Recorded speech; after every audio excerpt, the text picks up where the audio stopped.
박근혜 전 대통령이 내일 오전 삼성동 자택에서 구속영장 실질심사가 열리는 서울중앙지법 법정으로 바로 이동할 예정입니다. 박 전 대통령이 떠나기에 앞서 자택 앞에선 친박 의원들도 집결할 것으로 보입니다.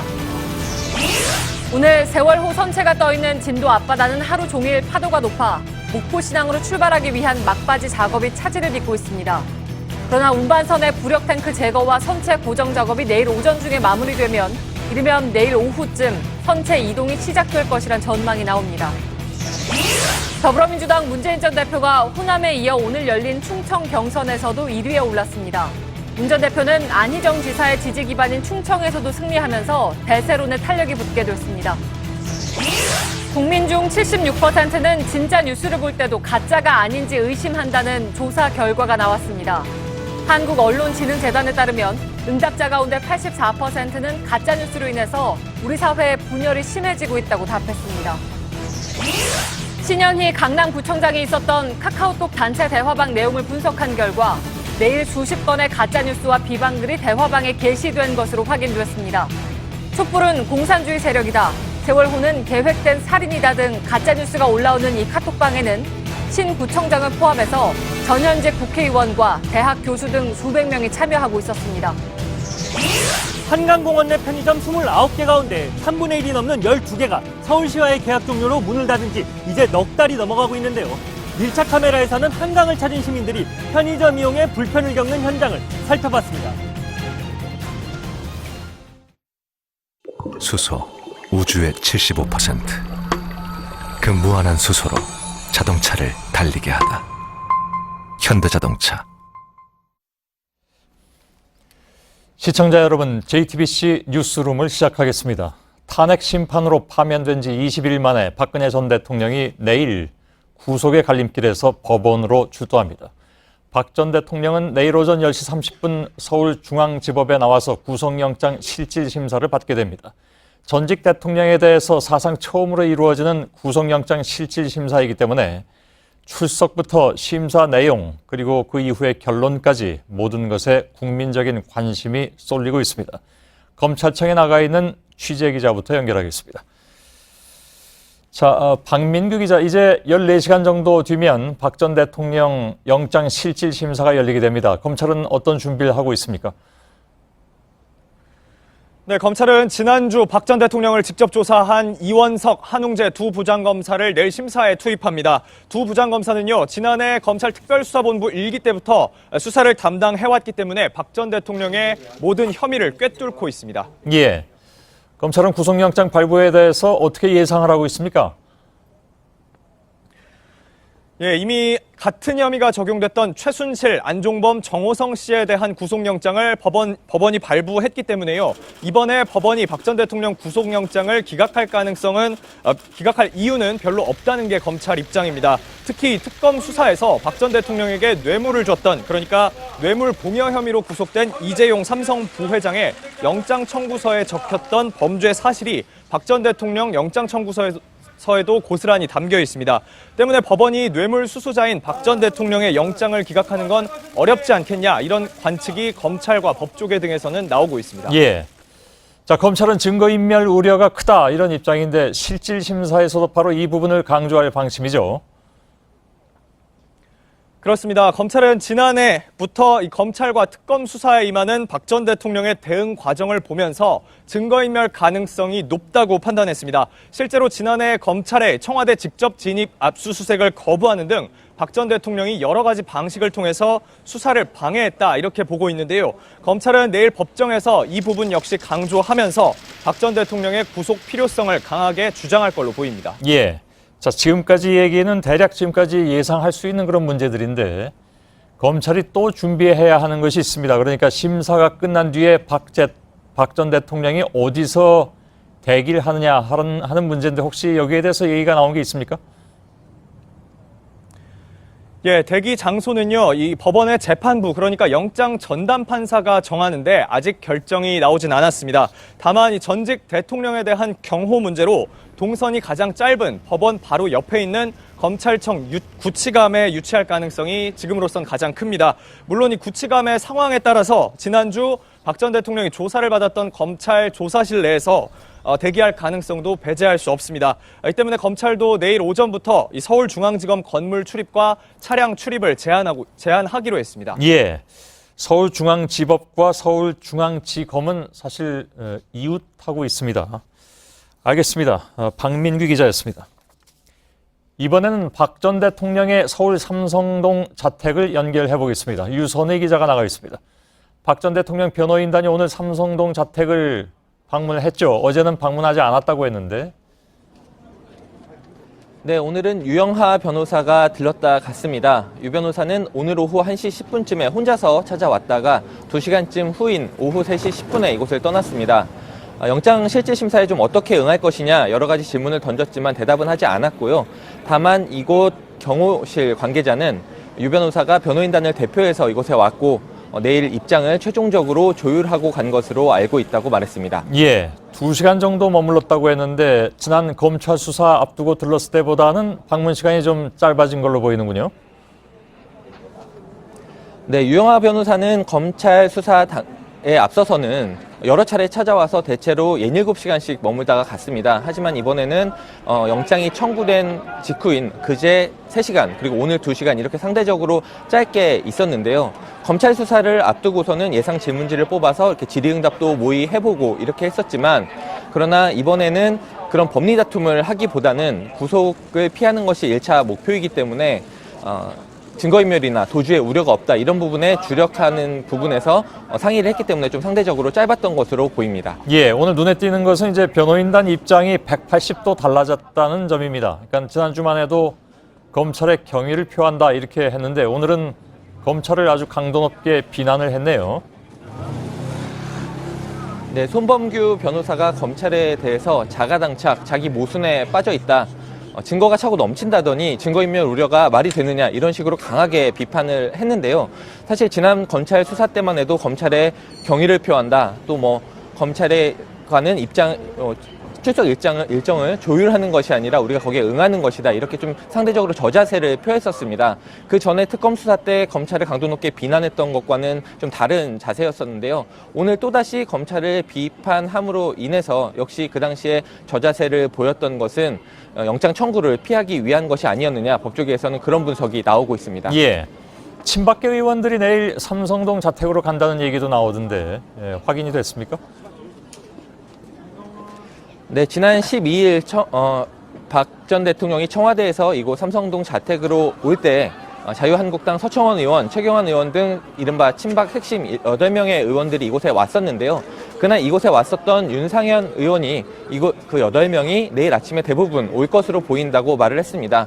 그리고 또 다른 친박계 한 의원은 지금까지는 이제 자택 정치다 이런 비판 때문에 움직임을 좀 자제해 왔지만 내일 상황은 우리가 그런 눈치를 볼 상황은 좀 아니지 않느냐 이렇게 말하기도 했습니다. 예, 지금 기억하기로는 지난번에 검찰에 소환돼서 갈 때는 자택 앞에 친박 의원들이 없다가 다음날 새벽에 돌아왔을 때는 또 나갔던 것으로 알고 있습니다.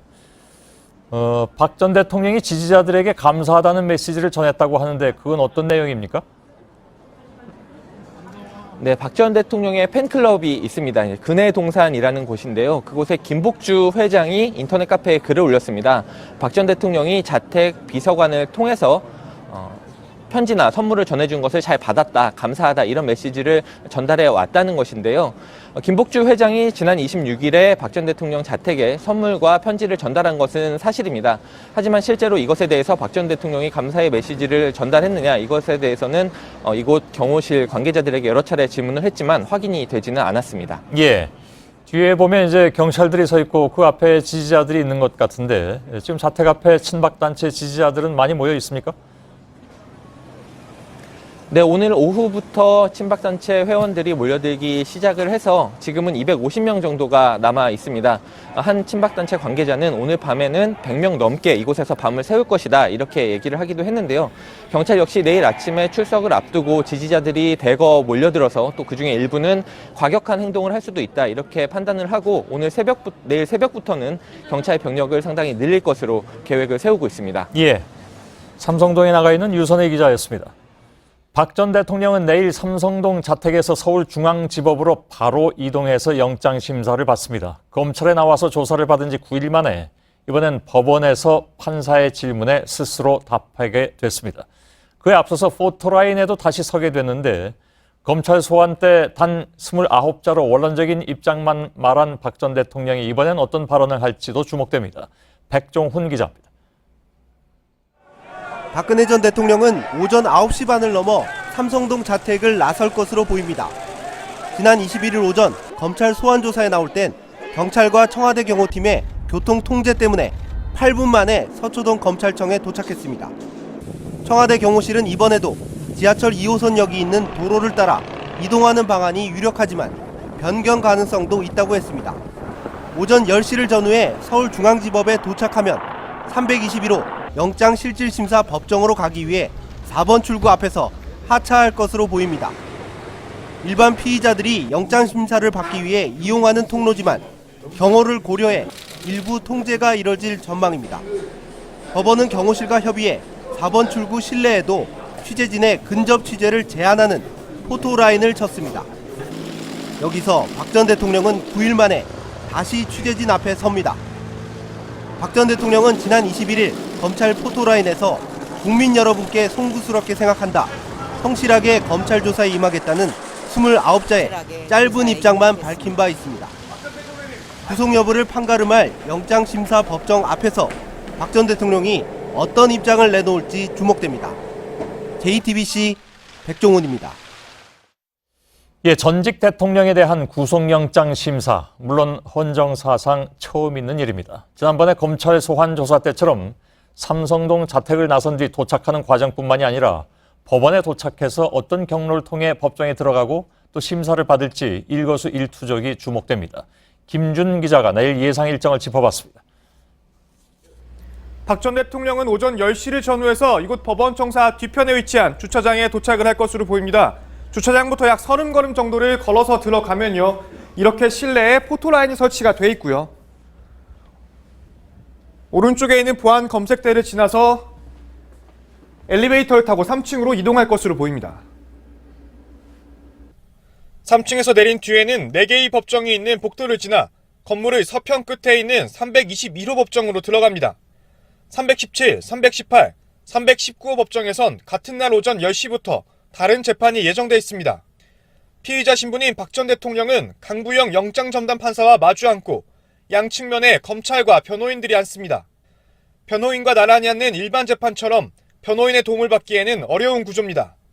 몇 시간에 걸친 심사가 끝난 뒤 박 전 대통령은 법원이 지정한 장소로 이동해 결과를 기다리게 됩니다. 현재로선 지척에 있는 서울중앙지검 구치감이 유력합니다. 박 전 대통령의 운명을 결정할 구속 여부는 31일 금요일 새벽쯤 결정될 것으로 보입니다. JTBC 김준입니다. 헌법재판소 결정문을 잘근잘근 씹어보겠다. 옮기기가 좀 민망하긴 했습니다만 누구의 얘기일까요? 탄핵 심판에 이어서 지금도 박 전 대통령의 변호를 맡고 있는 사람의 발언입니다. 박 전 대통령 측의 이런 입장이 유지되는 한 내일 있을 구속영장 심사에서도 유리할 게 없지 않느냐 하는 것이 중론인데, 과연 오늘 박 전 대통령은 어떤 논리로 변호사와 영장 심사 준비를 했는지 궁금합니다. 서복현 기자가 나와 있습니다.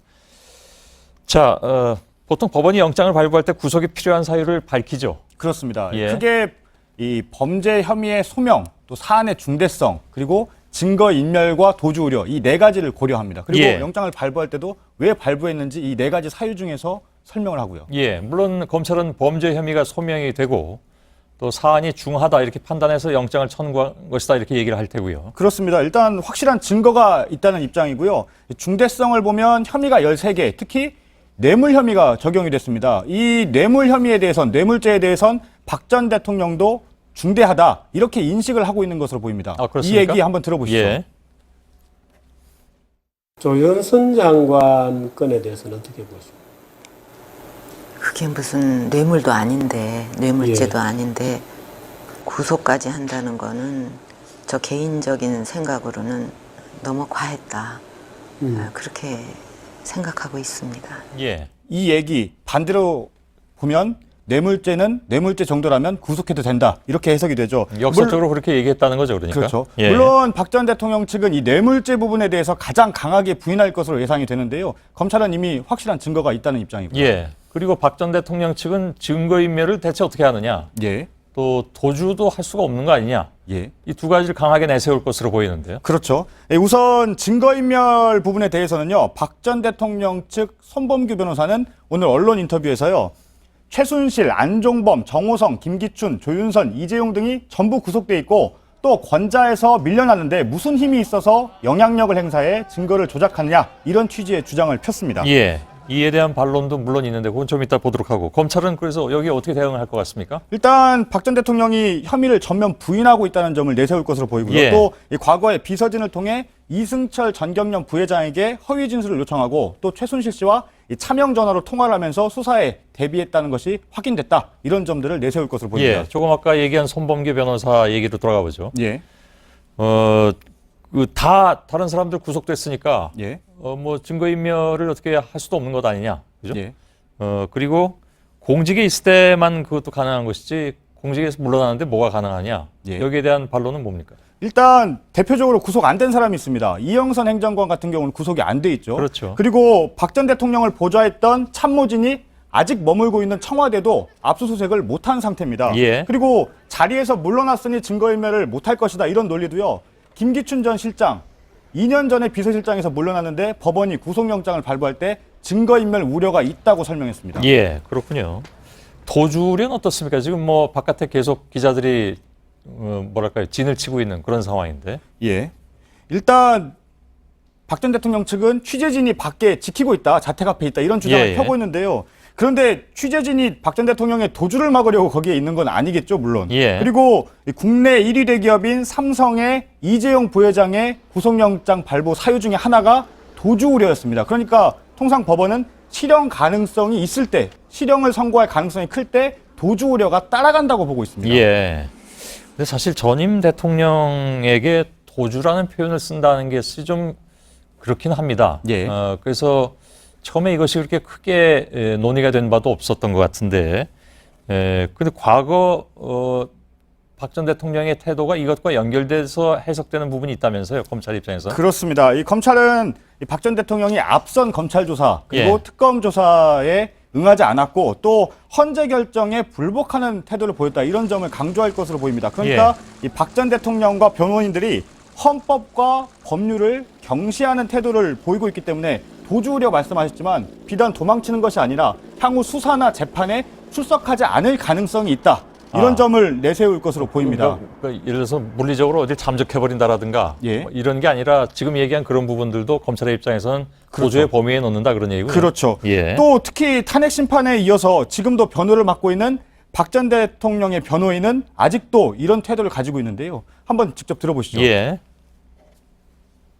공식적으로 저희 대리인단에서 최종 정리가 되면 그때는 그 자료를 가지고 나와서 한번 헌법재판소 결정문을 자근자근 한번 씹어보겠습니다. 제가. 그렇죠. 예. 지금 여전히 헌재 결정에 불복하면서 좀 심한 얘기도 하고 있는 이런 예. 태도를 보이고 있는 표현 겁니다. 자체가 그렇게 적절해 보이지도 않습니다. 예. 예, 알겠습니다. 물론 검찰로서 이제 구속된 참모들과의 형평성도 강조할 테고요. 마지막으로 좀 짚어보죠. 예, 그렇죠. 이 박 전 대통령 측은 앞서 말씀드렸죠. 관련자들이 구속돼 있는데 증거인멸을 어떻게 하느냐 이런 취지의 주장을 펴고 있는데요.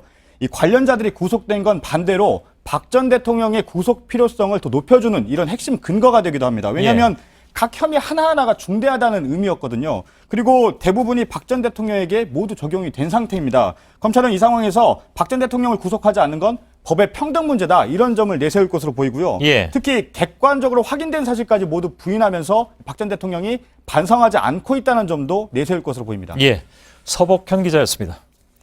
오늘 박근혜 전 대통령의 서울 삼성동 자택 앞은 하루 종일 긴장감이 돌았습니다. 늘어난 친박단체 지지자들의 집회는 더욱 격렬해졌고 황교안 권한대행에게 구속을 중단하라는 성명서도 나왔습니다. 안태훈 기자입니다.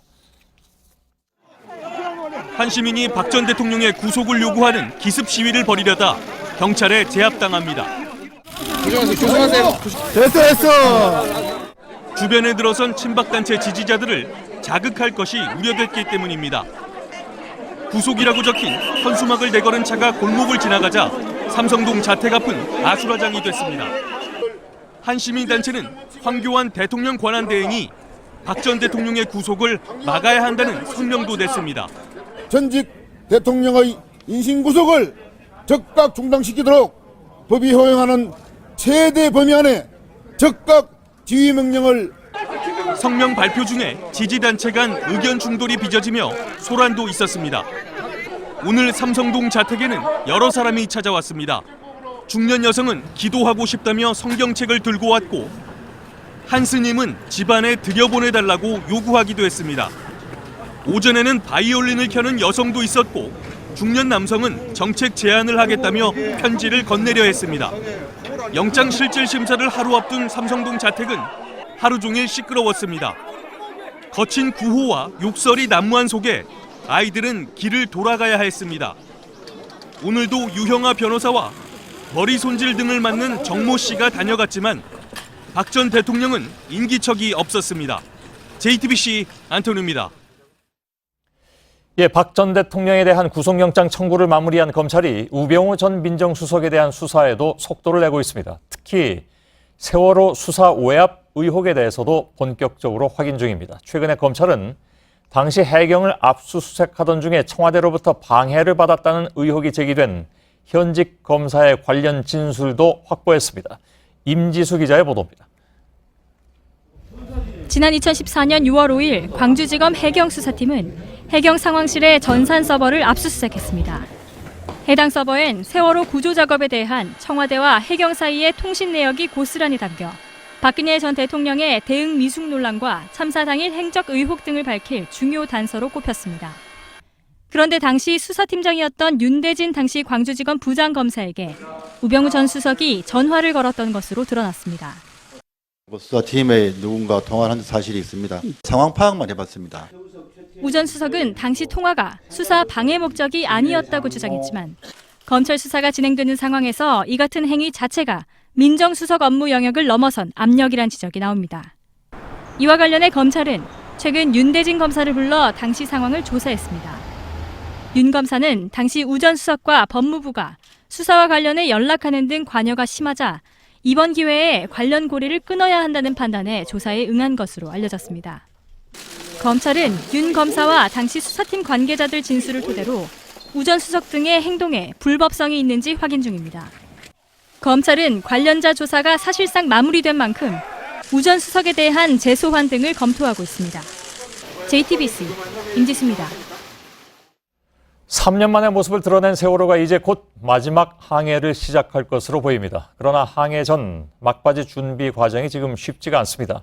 어제는 미수습자 유해로 추정됐던 뼈 조각이 발견됐지만 감식 결과 동물뼈로 밝혀진 바가 있고 오늘은 높은 파도 때문에 작업이 중단된 상태입니다. 짧게나마 현장을 좀 확인해 드리겠습니다. 동고차도에 지금 취재기자가 나가 있습니다.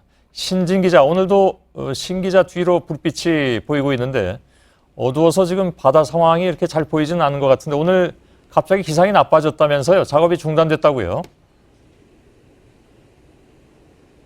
네, 세월호는 지금 운반선 위에 올려진 채 바다 위에 떠 있습니다. 이 세월호를 운반선과 단단하게 묶고 또 운반선을 들어 올리기 위해 설치한 부력 장치인 이 날개탑을 제거를 해야 세월호가 육지로 이동을 할 수 있습니다. 그런데 오늘 오전 파도가 2m 이상으로 높게 일고 또 거센 바람까지 불면서 이 작업들이 지금은 중단된 상태입니다.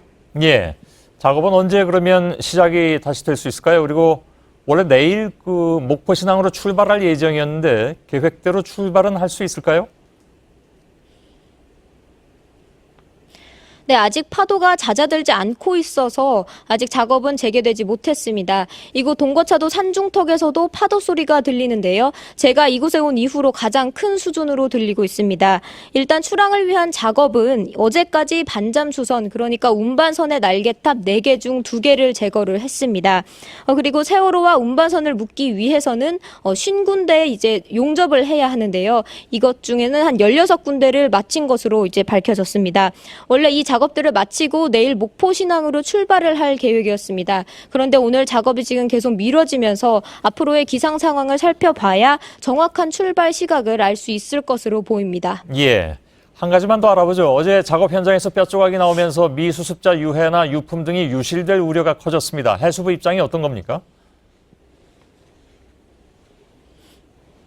네, 해수부는 이미 접근이 가능한 곳에는 유실 방지망과 펜스를 충분히 설치를 했기 때문에 더 이상의 어떤 유실 방지 작업은 없을 것이라고 밝혔습니다. 하지만 10,000톤이 넘는 배를 인양하는 과정에서 문제가 생길 가능성은 있기 때문에 현재 상황이 제대로 돌아가고 있는지 점검을 하겠다고 밝혔습니다. 예, 진도군 동고차도에 나가 있는 신진 기자였습니다. 자, 지금 선체 조사도 그렇게 쉽진 않을 것 같습니다. 세월호 선체조사위원회가 오늘 팽목항을 찾아서 미수습자 가족들을 만나서 공식 활동을 시작을 했습니다. 그러나 첫 만남부터 순탄치 않았습니다. 선체 수색 방식을 가족과 합의해달라는 요구에 조사위 측이 난색을 표하면서 갈등이 커졌습니다. 정원석 기자입니다. 선체조사위가 진도 팽목항을 찾아 미수습자 가족들을 방문했습니다. 첫 만남인데 면담을 시작한 지 10여 분 만에 밖으로 고성이 새어나오고 가족들이 오열합니다. 가족들은 선체조사위원회가 합의문에 서명해 줄 것을 요구했습니다. 합의문엔 미수습자 수색 방식을 가족들과 사전 합의하고 육상 거치 시 모든 방법을 총동원해 미수습자 수습을 최우선적으로 진행한 뒤 진상조사도 반드시 진행한다는 내용이 포함됐습니다. 하지만 조사위 측은 첫 번째 항목부터 난색을 표했습니다. 수색 방식 합의는 권한 밖의 일이니 이를 협의로 바꾸자고 제안했다. 논의가 중단된 겁니다. 유가족분의 그 소원을 다 들어주고 싶어요. 근데 법에서 정해진 저희들 위원회의 권한이 그것밖에 안 되기 때문에 미수습자 가족들은 울분을 토했습니다. 3년이 지났는데 그러면 논의하고 협의하고 언제까지 기다려야 되는 거예요? 선체조사위가 미수습자 수습을 최우선 과제로 삼겠다고 다짐했지만 앞길은 험난해 보입니다. JTBC 정원석입니다. 예, 해양수산부는 그동안 유실 가능성은 거의 없다고 말해왔습니다. 그래서 인양 뒤 수색 계획은 선체, 특히 객실 조사와 침몰 지점 인근으로만 한정돼 있었습니다. 그러나 새로운 변수 두 가지가 나타났습니다. 바로 펄과 3km 이동 경로입니다. 박병현 기자입니다. 어제 나온 동물뼈는 펄과 뒤섞인 채 발견됐습니다. 세월호가 침몰한 서해바다 특성을 볼 때 선체는 펄로 가득 차 있을 것으로 보입니다. 미수습자 유해는 여러 조각으로 분리돼 펄에 파묻혀 있을 가능성이 큽니다. 그래서 선체에서 나온 펄을 어떻게 조사할지 계획이 필요한데 지금은 포대자루에 담기 바쁜 상황입니다. 구명조끼를 입었을 때는 금방 가라앉지 않고 좀 떴다 가라앉았을 테니까 뭐 그런 걸 다 계산을 해서 그 뻘을 갖다가 어떻게 걷어내고 그 뻘 안에 혹시 유해가 들어있을지 모르니까 층층이 쌓인 펄에 어느 지점에 유해가 묻혔을지 살펴봐야 하고 배수와 세척 과정에서 흘러나온 펄을 어떻게 조사할지 대책도 마련해야 합니다. 그동안 해수부는 유실 가능성 있는 구멍은 방지망으로 다 막았다고 밝혀왔습니다. 하지만 2층 화물칸에 있었던 걸로 추정되는 동물뼈는 3, 4층 뱃머리 객실 창문으로 흘러나왔습니다. 작은 유해 조각이 물살을 타고 선체 안을 떠돌아다니고 막지 않은 구멍으로 유실될 수 있다는 추론이 가능합니다. 지금 100개 가까이 구멍에 지금 유실 방지 조치가 안 돼 있는데 그런 채로 3km를 그 물살 센 곳을 옮겨온 건데 선체 수색에 대한 그 구역은 훨씬 더 확대돼야 되는 것 아닌가. 미수습자 가족들은 세월호 3km 이동 경로 전부를 수색해달라고 요구했습니다. JTBC 박병현입니다. 유가족들이 진실을 알리기 위해서 마련한 진실호라는 배가 있습니다. 이 배를 운전하는 사람은 바로 세월호에서 살아남은 학생의 아버지입니다. 딸은 살아 돌아왔지만 아버지는 유가족들을 위해서 직장을 그만두고 배 운전을 배웠습니다. JTBC 취재진이 만나봤습니다. 송우영 기자입니다.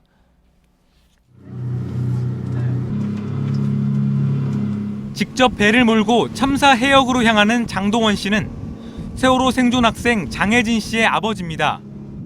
애진 씨는 가까스로 살아 돌아왔지만 장 씨는 직장을 그만두고 배 운전을 배웠습니다. 유가족들을 태우고 세월호를 보러 가면 딸의 돌아오지 못한 친구들에 대한 미안함을 조금이라도 달랠 수 있었습니다. 운전을 배워야 되겠다라고 했던 건 참사역에 직접 나와보고 싶었어요. 나올 때마다 되게 힘들긴 한데 무엇보다도 돌아오지 않은 아이들하고 또 시민들이 있잖아요. 참사 3주기를 앞두고 인양도의 가슴이 더 아플 피해자 가족에 대한 안타까움도 큽니다. 그렇지 않아도 이 3년 동안의 어떤 아이들에 대한 기억과 이런 것들이 잊혀지지도 않았고 많은 국민들이 지금 아이들을 기억하고 있고 또 부모들은 더더욱 힘든데 빨리 인양이 좀 잘 됐으면 좋겠어요. 올해 대학생이 된 딸 장혜진 씨는 세월호의 진실을 알리기 위해 올 1월 사람들 앞에 섰습니다. 그 물속에서만 나만 살아나온 것이 지금 친구와 같이 있어줄 수 없는 것이 미안하고 속상할 때가 많습니다. 아내 김순덕 씨는 유가족들과 함께 연극 공연을 하며 세월호 참사를 알리고 있습니다. 그 아이들이 더 내년에 친구들의 진실을 파헤치기 위해서 알기 위해서 여러분도 끝까지 진실이 세상 밖으로 나오는 그날까지 끝까지 함께해 주십시오. JTBC 송우영입니다. 지금부터는 가짜 뉴스에 대한 얘기입니다. 세월호 희생자들이 천안함 때보다 많은 보상을 받았다. 내년부터 군 복무 기간이 1년에 30일씩 줄어든다. 최근에 퍼지고 있는 가짜 뉴스들입니다. 한국언론진흥재단 조사 결과 국민들 가운데 76%는 이런 가짜 뉴스 때문에 진짜 뉴스를 볼 때도 가짜가 아닌가 의심을 한다고 답했습니다. 그리고 84%의 사람들은 가짜 뉴스로 인해서 우리 사회의 분열이 더 심해지고 있다고 했습니다. 사람들이 가짜 뉴스를 주로 받아보는 것은 카카오톡이나 라인 같은 모바일 메신저였습니다. 저희 취재진은 가짜 뉴스들이 하루에도 수십 건씩 올라오고 있는 한 카톡방의 대화 내용을 입수해서 분석해봤습니다. 바로 신연희 서울 강남구청장이 문재인 전 대표를 비난하는 글을 퍼날랐던 문제의 그 카톡방입니다.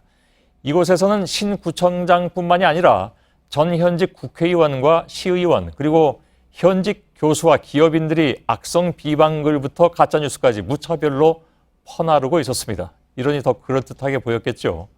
먼저 박진규 기자입니다. 박근혜 전 대통령에 대한 특검 수사가 한창이던 지난 2월 2일 오전 11시 49분 신연희 강남구청장이 카카오톡 단체 대화방에 탄핵은 헌법에 위반된다. 촛불은 공산주의를 원하는 세력이다 등 허위 사실이 링크된 글을 올렸습니다. 특히 세월호는 계획된 살인사건이었다의 경우 통합진보당원인 3등 항해사가 일부러 배를 전복시켰다는 가짜 뉴스였습니다. 100여 명이 속해 있는 서울희망포럼이라는 이 카톡방에 신 구청장은 최근 3개월 동안 140여 차례 글을 게시했습니다. 확인되지 않은 가짜 뉴스나 정치인 비방글이 대부분이었습니다. 신 구청장이 글을 올리면 다른 회원들이 감사하다며 화답하기도 했습니다. 신 구청장이 지속적으로 글을 올린 국내 소리라는 또 다른 카톡방입니다. 500여 명이 참여한 이 카톡방에서도 신 구청장은 극우 매체들의 검증되지 않은 글들을 게시했습니다. 이들 카톡방이 가짜뉴스 온상이라는 지적도 제기됩니다. 3년 만에 세월호가 바다 위로 올라왔던 지난 23일 이 카톡방에선 세월호 어느 전교조 선생님의 양심 고백, 세월호 사건은 해경, 묵계와 공모의 벌인 사건 등의 세월호를 둘러싼 각종 가짜뉴스가 연이어 올라왔습니다. 광주 5.18 민주화 운동도 단골 소재였습니다. 북한군이 개입해 폭동을 선동했다. 5.18 유공자들이 특별 대우를 누리고 있다는 대부분 허위 사실입니다. 박근혜 전 대통령 탄핵 관련 가짜 뉴스들도 꾸준히 발견됩니다.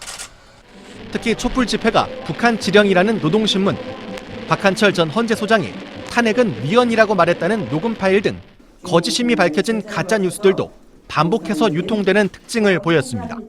JTBC 박정규입니다. 이런 단체 대화방에서 오고 간 내용은 이뿐만이 아닙니다. 여긴 사실 저도 꽤 등장을 합니다. 신연희 구청장은 JTBC가 보도한 태블릿 PC가 조작됐다는 내용의 가짜뉴스를 퍼뜨린 사실도 새롭게 확인됐습니다. 정재윤 기자의 보도입니다. 신연희 구청장이 지난달 26일 단체 대화방에 퍼뜨린 글입니다.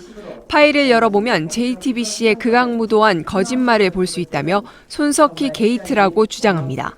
그러면서 박지원을 믿고 태블릿을 조작했다는 허위 주장을 합니다. 박지원은 국민의당 대표를 말하는 걸로 보입니다. 해당 파일을 열어보니 태블릿 PC가 조작됐다는 내용의 가짜 뉴스가 나옵니다. 신구청장은 태블릿 PC 조작설 관련 가짜 뉴스를 여러 차례 퍼뜨렸습니다. 지난달 26일엔 프란치스코 교황이 언론을 질책했다며 JTBC의 태블릿 PC 조작설을 한 사례처럼 포함시켰고 1월 11일에도 육군 3사관 애국동지회 성명서라는 글을 옮겼는데 여기에도 유사한 내용이 들어있습니다. 지난해 12월 21일에 퍼나른 글에는 손석희와 수많은 언론인 등을 죽여야 한다고도 돼 있습니다. 신 구청장이 이런 내용을 다른 단체 대화방에도 퍼뜨렸다는 의혹 또한 제기됐습니다. 다른 방에서도 비슷한 취지의 글을 많이 올렸고 그리고 이제 특히나 JTBC 관련해서 증거 조작설 그리고 확인되지 않은 가짜 뉴스를 상당 부분 꽤 많이 올렸습니다. 가짜뉴스를 생산하거나 유포했을 경우 정보통신망법 중 허위사실 명예훼손에 의해 7년 이하 징역이나 5천만 원 이하 벌금형에 처해질 수 있습니다. JTBC 정재윤입니다. 물론 저희들은 법적 대응을 검토하겠습니다. 이 문제를 취재한 이호진 기자가 나와 있습니다. 자, 앞서 잠깐 저희가 봤는데 단체 대화방들의 정체가 우선 뭡니까? 예, 더불어민주당 진선미 의원실과 여선웅 강남구 의원이 익명의 참여자로부터 입수를 한 대화 내용입니다. 예. 일단 운영 주체는 서울희망포럼이라는 단체입니다. 먼저 100여 명이 속한 방은 중앙의 방, 그리고 500여 명이 속한 방은 국민의 소리라고 불리는데요. 이 밖에도 국민평가위원회, 비즈니스 클럽 등 다른 방도 운영을 한다고 밝히고 있었지만 이들 카톡방 내용은 아직 입수하지는 못했습니다. 예. 제보를 보내주시면 더욱더 좋겠군요. 이런 내용을 파악하는 데는. 생각보다 좀 조직적입니다, 보니까. 이곳에서 신현희 구청장이 문재인 후보를 비방하는 글을 올려서 고발을 당한 상태죠, 지금. 신 구청장 외에 주로 어떤 사람들이 여기 참여하고 있습니까?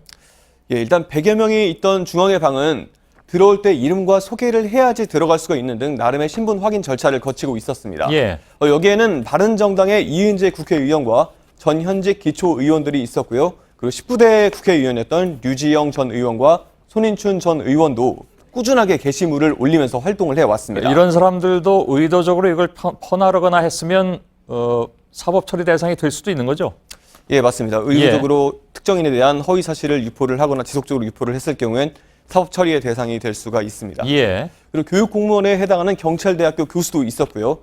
이분 같은 경우에는 특별한 발언은 하지는 않았지만 이 방에 수개월간 남아 있었습니다. 예. 이 밖에도 전 경찰서장 그리고 전 외교부 공무원 등도 있었습니다. 이 밖에 500여 명이 있던 또 다른 카톡방에는 저번에도 말씀을 한번 드렸었지만 김진태 의원과 이인재 의원 등 자유한국당의 대선 주자부터 친박단체 회원들까지 아주 다양하게 있었습니다. 예, 두 대화방을 이제 다 본 건데 주로 어떤 식으로 이런 가짜 뉴스들이 버젓하게 이렇게 유통이 되는 겁니까? 일단 기존 언론을 믿으면 안 된다는 글들이 아주 지속적으로 많이 올라왔습니다. 예. 그리고 믿을 것은 SNS뿐이다. 이런 표현도 자주 등장했습니다. 특히 JTBC 보도를 믿으면 안 된다 이런 얘기들이 많이 있겠죠. 예, 맞습니다. 예, 믿을 건 SNS뿐이다. 그러니까 한국언론진흥재단에서 발표한 설문조사 결과 제가 좀 아까 말씀드렸습니다만 카카오톡, 라인 이 사실 문명의 이익이긴 한데 이런 걸 보면 아주 어두운 구석이 많이 있는 것 같습니다. 이런 걸 통해서 메시지를 받았다. 이런 사람들이 가장 많았는데 이게 확인된 거네요. 그러니까. 예, 맞습니다. 올라오는 대부분의 게시물 끄트머리에는 20번 이상 퍼나르세요라는 식의 문구들이 붙어 있었습니다. 예. 사실 수백 명이 속한 방에서 참여자들이 20번이 아니라 한 번씩만 공유를 하더라도 굉장히 빠른 속도로 전파가 될 수가 있는 겁니다. 예. 그래서 이제 예를 들면 태블릿 PC가 조작됐다라든가 하는 그런 얘기들이 터무니없이 퍼져나가는 것이 바로 이런 경로를 통해서다 이렇게 쉽게 추측을 할 수가 있는데 그럼 이 두 단체 대화방에서 가짜뉴스를 비롯한 콘텐츠들이 어떤 식으로 퍼져나갔습니까?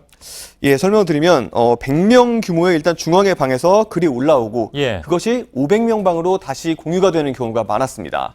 예를 들면은 특정 대선 후보가 세월호 참사의 원흉이라는 내용인 해당 후보를 꺾을 수 있는 절대적 자료라는 말로 시작이 되는 글을 보면 3월 2일 오후 4시 7분에 100명이 있는 방에 먼저 올라오고 이틀 뒤에 500명 방에 올라왔습니다. 그리고 다시 하루 뒤에 아까도 언급됐던 신현희 구청장이 다시 두 카톡방에 동시에 올리고 그리고 그 이후에도 500명 방에서 3차례 더 공유가 돼서 결과적으로 총 5차례가 공유가 됐습니다. 예, 그렇게 되면 뭐 그 범위는 굉장히 넓어지는 그런 상황이 되잖아요. 예, 맞습니다. 예. 또 같은 글이 지속적으로 반복이 되기 때문에 더 빠르게 전파가 된다고 예. 볼 수 있을 것 그럼 같습니다. 그 글의 원 출처가 또 있습니까?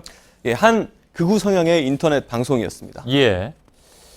반대로 500명이 있는 방에 먼저 글이 게시되고 100명이 있는 카톡방으로 퍼져가는 사례도 있었다면서요? 예, 맞습니다. 500명이 있는 방에 먼저 글이 게시되고 그다음에 100명이 있는 카톡방으로 다시 옮겨왔다가 그다음에 다시 또 500명 있는 방으로 옮겨가는 경우도 있었습니다. 그렇게 해서 엄청나게 양상이 된다. 그런 얘기잖아요? 예, 맞습니다. 두 방에 올라오는 게시물들의 출처, 아까 인터넷, 뭐 극우 성향의 인터넷 방송이라고도 얘기를 했는데, 예. 또 있습니까? 예, 저희가 이제 두 단체 대화방에 올라온 게시글들을 전수 분석을 해봤습니다. 링크가 삭제되거나 중복된 것을 제외하면 모두 707건이었습니다. 예. 이 중에서 유튜브가 42.8%로 가장 많았는데 이것은 바로 친박 성향의 패널들이 나와서 이야기를 하는 유튜브 형식의 유사 언론과 채널들이 그만큼 많이 유통이 되고 또 공유가 됐다는 의미로 볼 수 있겠습니다. 예. 다음으로는 극우 성향의 언론사 홈페이지 그리고 블로그가 12%로 비슷했고 그리고 극우 성향의 커뮤니티 박사모 등이 뒤를 이었습니다. 예.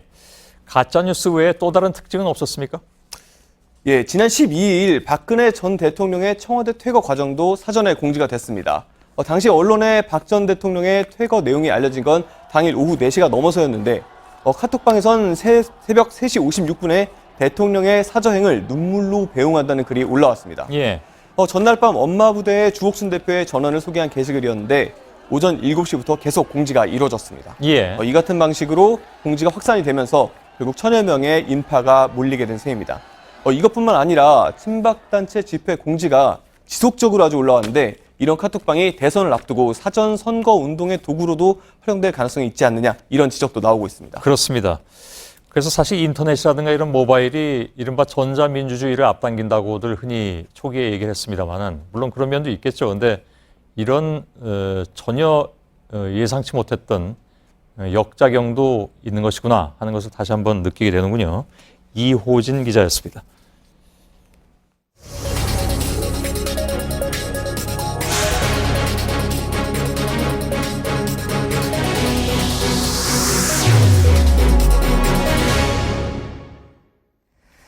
네, 오늘 대전에서 민주당의 충청권 경선이 있었습니다. 문재인 전 대표가 호남에 이어서 1위를 기록했습니다. 2위인 안희정 지사와는 약 11%포인트 차이가 났습니다. 현장에 남아있는 취재기자 연결하죠. 이희정 기자, 문재인 전 대표가 50% 가까운 득표를 했죠. 네, 그렇습니다. 문재인 전 대표가 6만여 표를 얻어서 47.8%로 1위를 기록했습니다. 안희정 지사는 36.7%, 이재명 시장은 15.3%, 그리고 최성 시장은 0.2%로 4위를 차지했습니다. 지난번 호남 경선에 이어서 문 전 대표가 2연승을 한 겁니다.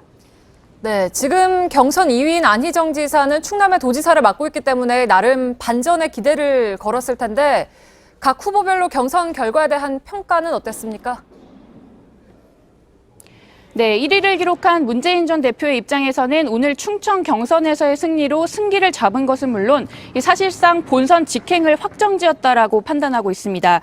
문 전 대표는 발표 직후 기자들을 만나서 정권 교체라는 대의를 위해서 충청인들이 힘을 모아준 것으로 생각한다라고 말했습니다. 안희정 지사는 아무래도 충청도가 자신의 지지 기반인 만큼 다소 아쉬움을 나타냈는데요. 다만 수도권에 60%에 이르는 유권자가 남아있는 만큼 반드시 역전의 기회를 마련하겠다라면서 반전의 기회를 다졌습니다. 또 이재명 시장 역시 수도권에서 반드시 2위를 차지해서 결선에서 결판을 내겠다고 말했습니다. 네, 그리고 이제 다음 경선은 영남권에서 치러지죠? 네, 민주당은 이제 순회 경선을 2차례 더 남겨두고 있습니다. 먼저 내일 모레 31일 영남에서 순회 경선을 치르고요. 그리고 마지막 경선은 4월 3일 강원, 제주를 포함한 수도권 지역에서 치르게 됩니다. 민주당의 경우에는 한 후보가 50% 이상을 득표하면 결선 투표 없이 그날 대선 후보를 결정하게 되고요. 만일 과반 확보에 실패할 경우에는 다음 달 8일 2위 후보와 다시 한번 맞붙게 됩니다. 네, 이희정 기자가 전해드렸습니다. 문재인 전 대표는 지금 보신 것처럼 호남에 이어서 충청에서도 큰 격차로 선두를 달렸습니다. 충청은 특히 안희정 지사의 지지 기반이기 때문에 안 지사 측은 압승을 노렸는데요. 도리어 문 전 대표가 이기면서 이른바 문재인 대세론이 더 탄력을 받게 됐습니다. 박현주 기자입니다.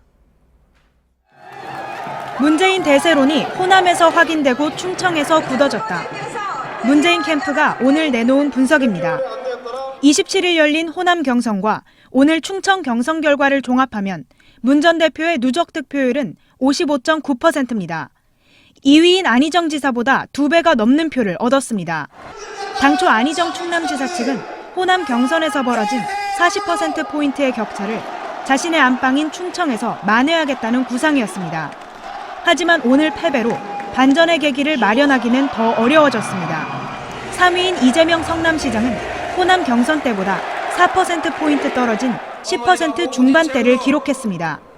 안 지사와 이 시장은 전체 선거인단의 절반 이상이 몰려있는 마지막 경선지인 수도권 강원 제주 지역에서 역전의 기회를 잡겠다는 입장입니다. 하지만 당장 다음 순회 경선지가 문 전 대표의 강세 지역인 영남입니다. 때문에 영남 경선을 치르고 나면 분위기가 문 전 대표 쪽으로 넘어갈 수 있다는 분석이 나옵니다. 이 경우 마지막 남은 수도권 경선에도 영향을 줄 가능성이 큽니다. 민주당 경선은 다음 달 3일까지 과반의 지지를 얻는 주자가 나오면 결선 투표 없이 최종 후보가 결정됩니다. JTBC 박현주입니다. 네, 자유한국당은 이틀 뒤에 대선 후보를 선출합니다. 홍준표 경남지사와 김진태 의원의 공방이 극에 달하고 있습니다. 결국 오늘 라디오 경선 토론에서 토론 진행자가 두 후보의 마이크를 껐습니다. 최수영 기자입니다. 신경전은 어제부터 거세졌습니다. 두 후보가 서로를 재판 중이라며 공격했습니다.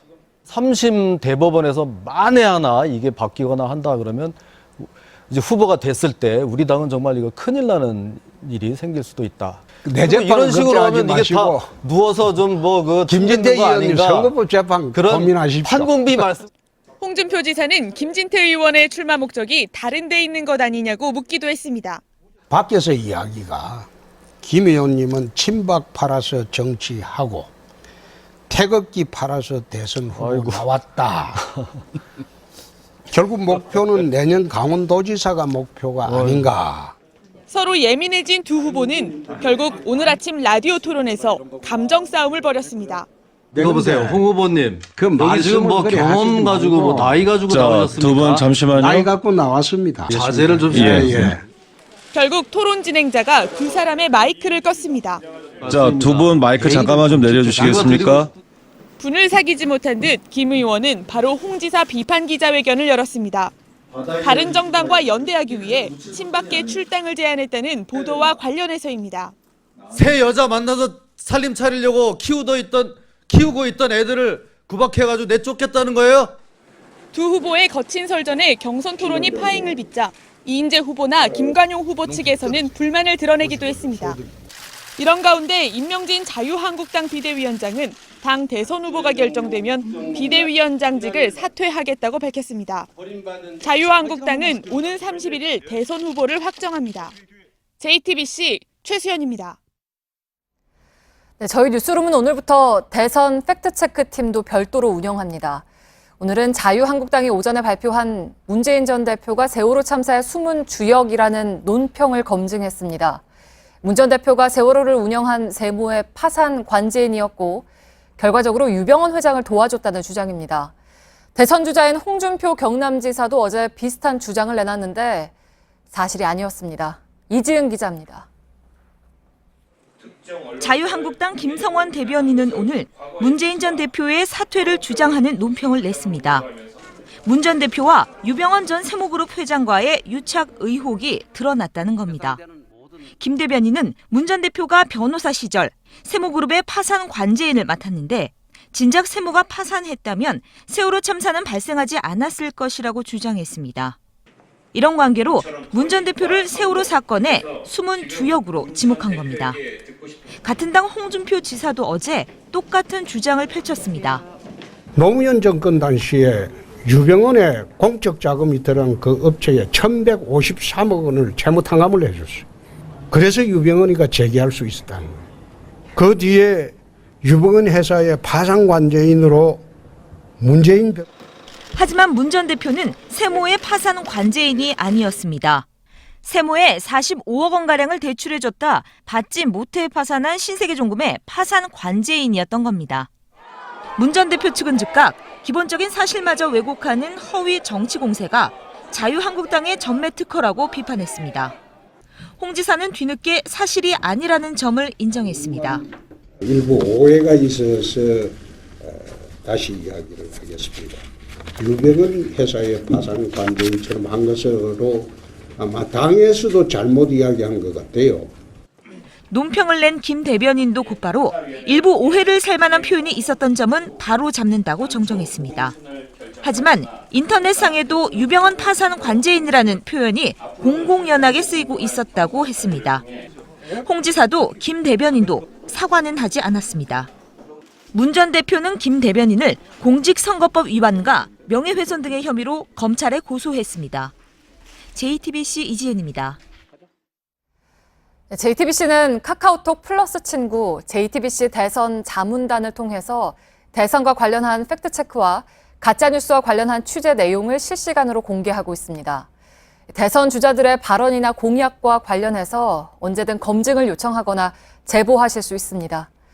다음 소식입니다. 어제 부산 기장의 고리원전 4호기가 냉각수 누출로 수동 정지되는 사고가 있었습니다. 공교롭게도 비슷한 시각 원전 사고에 대비해 24시간 가동되는 인터넷 경보 시스템도 먹통이 돼 의혹을 키웠습니다. 이렇게 최근 노후 원전에서 여러 사고가 이어지면서 주민들이 불안해하고 있습니다. 구석찬 기자입니다. 원전 주변 지역 방사선 수치를 실시간 제공하는 국가환경방사선 자동감시망 사이트입니다. 그런데 어제 오전 고리원전 주변 16개 지점만 수치가 없이 점검 중으로 떴습니다. 원자력안전위원회는 감시기는 정상 작동했고 감시망 사이트에 데이터를 보내는 과정에 오류가 생겼을 뿐이라고 밝혔습니다. 하지만 하필 이 무렵 고리 4호기가 냉각수 누출로 수동 정지된 시점이어서 의혹이 커졌습니다. 정말로 방사선 누출이 많이 되는 사고였으면 시민들이 그 정보를 곧바로 얻을 수가 없잖아요. 이런 가운데 고리 3호기에서 방사능 차폐용 내부 철판의 두께가 기준치에 미치지 못하는 곳이 대거 발견됐습니다.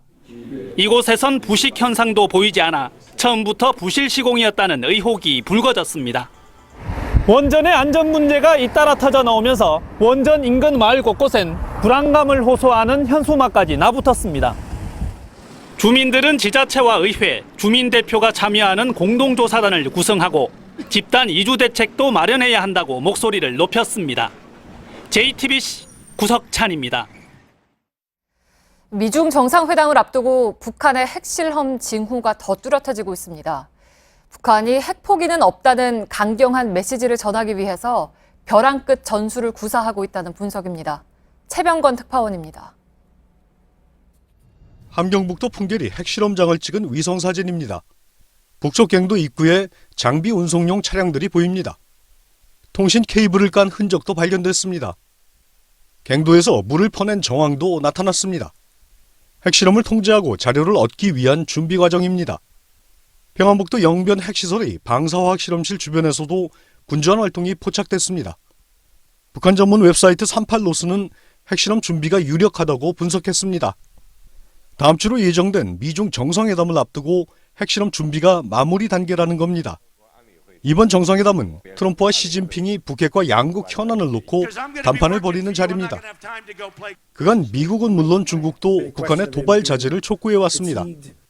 그럼에도 북한이 핵실험 준비에 나선 것은 미국은 물론 중국까지 겨냥한 벼랑 끝 전술입니다. 미중 정상이 만나 어떤 얘기를 하건 북한은 핵을 포기하지 않는다는 초강경 메시지로 풀이됩니다. 미중 정상이 첫 만남에서 마이웨이 북한을 놓고 얼마나 입장을 조율할지가 초미의 관심사로 떠올랐습니다. 워싱턴에서 JTBC 최병건입니다.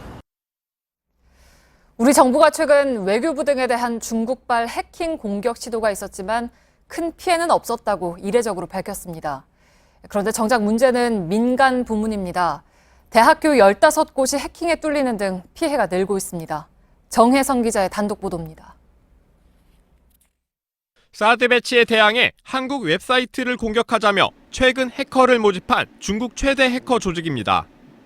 이달 31일까지를 공격 기간으로 잡았습니다. 그런데 이미 중국발 해킹 피해 사례가 속출한 사실이 확인됐습니다.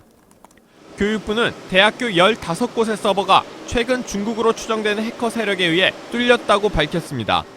서울의 한 대학은 지난 24일 사드 배치 문제로 중국에서 서버 해킹 시도가 발생했다는 문자 메시지를 학생들에게 긴급 발송했습니다. 사드 배치가 본격화한 이달 10일 이후 대학교, 교육부 산하단체 등을 상대로 한 해킹 시도만 2,600여 건에 달했는데 대부분 중국 IP가 사용됐습니다.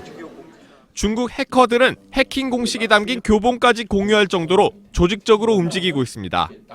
보안이 상대적으로 취약한 민간 사이트, 이른바 소프트 타깃에서는 피해 사례가 급증하고 있습니다. 제약회사라든가 건설회사, 그리고 무슨 조그만 그룹들, 그리고 호텔, 그리고 더 심지어는 병원이라든가 이런 데들까지도 사실 그 해킹 공격이 많이 일어나고 있습니다. 개인정보 유출 등 2차 피해까지 우려되고 있습니다. JTBC 정혜성입니다. 지방에서 집주인을 찾지 못한 미분양 주택이 5년여 만에 최대치로 늘었습니다. 규제가 풀리면서 과열을 빚던 부동산 시장이 금리가 오르고 은행이 대출을 쬐면서 빠르게 얼어붙을 것이란 불안이 큰 상황인데 지방에서부터 빨간불이 켜진 것 아닌지 걱정입니다. 이태경 기자입니다. 국토교통부는 지난달 지방의 미분양 주택이 43,049가구로 2011년 7월 이후 5년 7개월 만에 최대치를 기록했다고 밝혔습니다. 1년 새 미분양 물량이 1만 가구 넘게 줄어든 수도권과 반대 흐름입니다. 지역별로는 경남의 미분양 물량이 가장 많은데 특히 창원, 거제 등 구조조정 여파가 큰 지역의 미분양이 심각합니다. 지방 미분양이 늘어난 건 냉온탕 정책의 영향이 크다는 지적입니다. 2014년 당시 최경환 경제부총리가 경기 부양을 위해 부동산 규제를 풀자 건설사들은 미개발 지역이 많고 땅값이 싼 지방에서 분양 경쟁에 나섰고 이에 편승한 투기 수요도 몰렸습니다. 그러나 지난해 금융당국이 가계부채 관리를 위해 대출 규제를 강화하자 시장은 급속도로 냉각됐습니다. 실제 최근 1년간 일부 지역을 빼면 대부분의 지방 집값은 내리거나 제자리입니다. 전문가들은 대출금리 인상으로 주택 구입 수요가 줄어 미분양이 더 늘어나면 경제의 또 다른 뇌관이 될 수 있다고 우려합니다. 정부에서는 그 지방시장의 미분양 동향을 아주 세심하게 살펴보고 특단의 미분양 관리 대책을 그 지역에 한해서 마련할 필요가 있어 보입니다. JTBC 이태경입니다.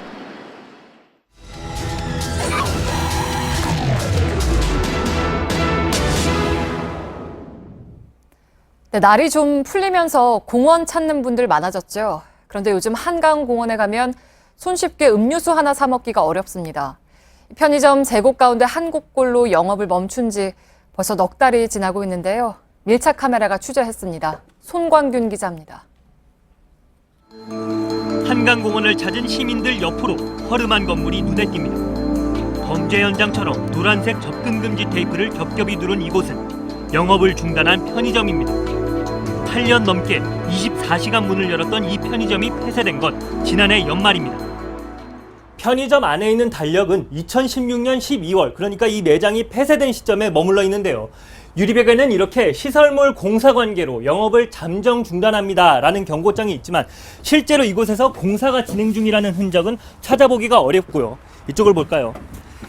이 매장 안에서 사용된 것으로 보이는 매대와 청소도구로 보이는 물건들만 이렇게 나뒹굴고 있고 옆에는 편의점에서 사용한 식용유통이 있는데 들어보면 한 번도 사용되지 않은 상태로 먼지만 쌓이고 있습니다.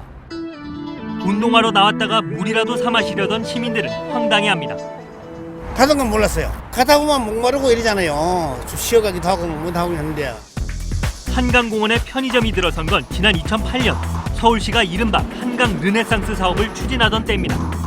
한강에서 간이매점을 운영해오던 상인단체 등 3곳과 편의점 사업권 계약을 맺으면서 매장 건설 비용은 사업자들이 부담하고 서울시는 8년 동안 임차료를 받지 않기로 했습니다. 계약서에는 또 2016년 2월과 5월 계약 종료와 함께 매점 소유권이 서울시에 귀속된다는 내용이 있었는데 사업자들이 이를 지키지 않으면서 갈등이 시작됐습니다. 투자비를 회수하지 못했다고 주장하는 상인단체와 계약 기간이 끝났으니 매점을 넘기라는 서울시의 싸움은 법적 분쟁으로 이어졌고 법원이 서울시의 손을 들어주면서 편의점 영업은 중단됐습니다. 이렇게 문을 닫은 곳은 한강공원 내 편의점 29곳 가운데 12곳으로 3분의 1이 넘습니다. 계약 기간이 종료와 동시에 그 시설물은 서울시에 귀속이 된다. 그것을 이행을 안 하니까. 손익이 안 넘어서 연장해달라고 얘기를 해석했었죠. 근데 서울시에서 그걸 안 돼서 서울시에서 강제 집행이 들어오니까 저희. 이곳을 벗어나 주변의 다른 편의점을 이용하는 것도 쉽지가 않습니다. 반대편으로 건너가려면 고속화도로를 지나야 되는데 걸어서 이용할 수 있는 육교나 지하 통로가 턱없이 부족하기 때문입니다. 서울시는 이르면 5월쯤 매점을 다시 열 계획이지만 아직 새로운 사업자를 찾는 작업도 시작하지 않은 상태입니다. 문을 닫은 편의점들이 다시 열리기까지는 최소 2-3달은 더 걸릴 것으로 보입니다. 올 상반기까지는 힘들 수도 있다는 목소리까지 나오는데요. 결국 당분간 불편함은 시민들의 몫이 됐습니다. 밀착 카메라 손광균입니다.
뉴스룸의 앵커 브리핑을 시작하겠습니다.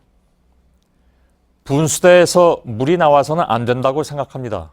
어떻게 벌써 분수대에서 물이 나옵니까? 무슨 축제라고 물이 나옵니까?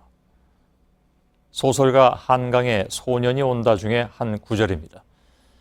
1980년 5월 광주의 그날을 겪은 여고생은 그해 여름의 초입 도청 민원실에 전화를 넣습니다. 군사정권에 반대하는 시민들이 모여들었던 광장의 한복판, 그곳 분수대에서 마치 아무 일도 없었다는 듯 물이 뿜어져 나온다는 사실을 소년은 용납하기가 어려웠습니다. 수많은 죽음을 딛고 권력자가 됐던 사람, 오랜 시간이 지나서 옥살이를 했고 그 안에서는 억울하다며 단식을 했으며 또한 일부 재산은 추징도 당했다지만 제대로 단죄하지 못한 역사는 퇴행을 거듭했습니다. 지금도 유력 대선 주자들의 예방을 받고 있고 전 재산이 29만 원이라는 주장을 대놓고 해왔던 것이 그걸 웅변적으로 말해주고 있죠. 그러는 사이에 80년의 5월은 조롱을 당해야 했고 왜곡당해야 했고 동시에 위정자들로부터는 잊혀짐을 강요당해왔습니다. 급기야 우리 내외도 5.18 사태의 억울한 희생자다. 내란 목적 살인죄로 무기징역형을 받았던 그들은 그날을 여전히 사태라고 칭하며 자신들은 학살자가 아닌 희생자라 주장했습니다. 누군가들에게 피해자에 대한 조롱은 마치 습관이면서 불치의 병이 됐는지 세월호에도 역시 지난 3년 동안 온갖 조롱이 쏟아졌습니다. 아이는 가슴에 묻는 것이라는 둥, 교통사고라는 둥, 세금 도둑이라는 둥. 늘 말씀드리는 피자 폭식은 이들의 조롱이 얼마나 반인륜적인 것인가를 온몸으로 보여줬습니다. 그리고 지금 그 배가 마치 거짓말처럼 바다 위로 올라온 이 순간에도 그들은 인양의 비용을 거론하고 그것은 수학여행길 교통사고였으며 책임자들은 처벌받았으니 잊을 건 잊으라고 말하고 있습니다. 마치 누군가의 전 재산 29만 원을 고지고대로 받아들였던 것처럼, 그것은 마치 아무 일도 없었던 것처럼 그날의 분수대에서는 일상처럼 물이 솟아야 올라야 한다고 주장하는 것과 무엇이 다른가? 분수대에서 물이 나와서는 안 된다고 생각합니다. 더구나 9명의 사람들은 아직 집으로 돌아오지 못했습니다. 오늘의 앵커 브리핑이었습니다.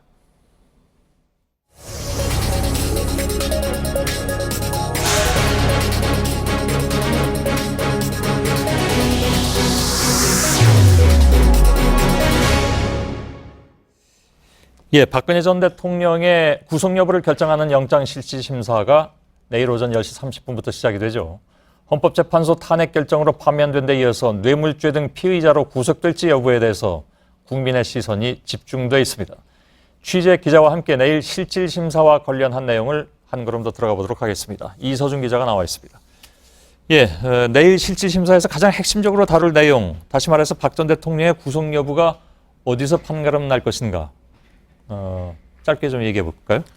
네, 영장실질심사는 형사재판과 달라서 개별 혐의 하나하나의 잘잘못을 따진다기보다는 그렇죠. 현재 이제 구속영장을 발부할 필요가 있느냐 이거를 판단하는 건데요. 예. 이때 집중적으로 고려되는 게 범죄의 중대성, 재범 위험성, 특히 도주 및 증거인멸 우려 등입니다. 이 중에 하나만 해당이 되면 구속이 될 수 있다 이런 얘기잖아요. 네, 그렇습니다. 사안의 중대성을 강조한 것, 검찰이 영장 청구하면서 이건 어떤 얘기입니까? 네, 검찰은 영장을 청구하면서 구속영장 청구 사유로 이 사안의 중대성에 체크를 했습니다. 예. 범죄 혐의가 대통령의 막대한 권한과 지위를 이용했다는 점에서 무겁고 심각하다는 건데요. 그래서 신분도 전 대통령 이렇게 써놓은 거잖아요. 네, 영장에. 그렇습니다. 예. 이재용 부회장 등으로부터 받은 뇌물을 433억 원으로 보고 있고 문학의 블랙리스트 등 직권 남용 혐의도 매우 여러 가지입니다. 예. 앞서 법원이 여러 공범과 뇌물 공여자에 대해 구속영장을 발부한 점도 중요한 구속 사유로 들 텐데요. 같은 혐의를 받는 박 전 대통령에 대해 법원이 같은 잣대를 들이대야 한다 이렇게 주장할 것으로 보입니다. 예. 박 전 대통령 측은 그 며칠 동안 계속 이제 논리 개발을 해왔던 것으로 알고 있습니다. 변호사와 함께. 어떻게 대응할 것으로 보입니까? 일단 어느 정도 사실관계가 다른 재판 또는 구속영장 실질 심사에서 다퉈졌기 때문에 사실관계나 법리적으로 다투기보다는 구속 필요성이 낮다는 점을 호소할 것으로 예상이 됩니다. 예. 전직 대통령인 만큼 도주 우려가 없고 증거를 인멸할 가능성이 낮다면서 이 불구속 상태에서 재판을 받을 것을 주장할 것으로 보입니다. 예. 자, 내일 실질심사에서 그러니까 창과 방패의 면면들은 어떻습니까? 그러니까 지난번에 소환 조사 받을 때하고 거의 비슷한가요? 네, 그렇습니다. 박 전 대통령을 직접 조사했던 이원석 특수 1부장과 한웅재 형사 8부장이 검찰에서 들어가고 수사팀 검사 4명이 함께 할 것으로 보입니다. 예. 또 박 전 대통령 측에서는 유영아, 정장현 변호사가 들어갈 전망입니다. 이 검사들은 지난번에 이른바 1기 특별수사본부 때 소속됐던 그 검사들 그대로라면서요? 예, 그렇습니다. 예. 전직 대통령에 대한 영장실질심사 자체가 처음이기 때문에 그래서 또 관심이 가는 부분들이 많이 있습니다. 결과는 언제쯤 나올까요? 일단 박 전 대통령 혐의의 가장 핵심은 이 뇌물수수 혐의인데요. 예. 이 같은 사실관계로서 뇌물을 준 혐의로 구속된 이재용 부회장의 경우를 보면은 이 실질심사만 7시간 넘게 걸렸고 구속 결과는 다음 날 새벽이 돼서야 나왔습니다. 예. 일반적인 피의자들은 실질심사가 서너 시간이라면 끝나는데 매우 이례적으로 길게 실질심사를 했던 겁니다. 예. 그렇기 때문에 박 전 대통령은 이 뇌물수수 혐의, 또 그 밖에 다른 여러 혐의들까지도 이 실질심사에서 다퉈야 되기 때문에 상당히 오랜 시간이 걸릴 것이란 관측이 나옵니다. 예, 이재용 부회장의 경우에는 첫 번째 실질심사 받을 때는 뭐 새벽 한 5시 정도 돼서 결과가 나왔을 정도로 굉장히 오래 걸렸던 걸로 기억을 합니다. 내일 박 전 대통령이 법정에 들어가기 전에 이제 포토라인에 서는 것으로 되어 있습니다. 한때 오늘 오후에 전 대통령 측에서 포토라인을 설치하지 말아달라고 부탁했다는 얘기까지 나왔는데 그건 좀 확인이 좀 어려운 상황인 것 같고 아무튼 결론은 지금 포토라인에 서는 걸로 되어 있습니다. 어떤 입장이 나올까요? 이거 뭐 예측하기는 어렵겠습니다만은. 예, 일단은 이게 취재진과 협의 결과 지난번과 비슷하게 한 40여 개 언론사들이 포토라인 밖에서 이제 질문을 던질 텐데요. 이번에 구속 여부를 결정짓기 전이기 때문에 박 전 대통령이 어떤 입장을 밝힐지 더 이목은 집중이 됩니다. 예. 그런데 말씀하신 것처럼 이 비공개 출석을 요구했다라는 보도가 나온 바도 있고, 그리고 법원과 박 전 대통령 측에서 협의를 해서 당초에 취재 인원을 18명으로 제한하려다가 항의를 받기도 했습니다. 그래서 이 40여 개 언론사로 늘어난 거거든요. 예. 이를 두고서는 이 박 전 대통령이 이 취재진과의 접촉을 꺼리고 있는 게 아니냐, 이런 분석도 나오곤 있습니다. 예. 아까 일부에서 이 얘기 잠깐 다른 기자하고 하긴 했는데, 왜 저 심사가 끝나고 마지막 이제 결정이 될 때까지 꽤 오랜 시간 동안 대기를 해야 되지 않습니까? 그게 지금 대략 후보지로 떠오르는 것이 지금 전혀 그 공식적으로 나온 게 없기 때문에 구치소냐, 구치감이냐, 이건 검찰 건물에 있는 거죠. 구치감은. 아니면 지난번에 조사받았을 때 있었던 그런 그냥 사무실, 조사실 여기냐. 지금까지는 어느 쪽입니까?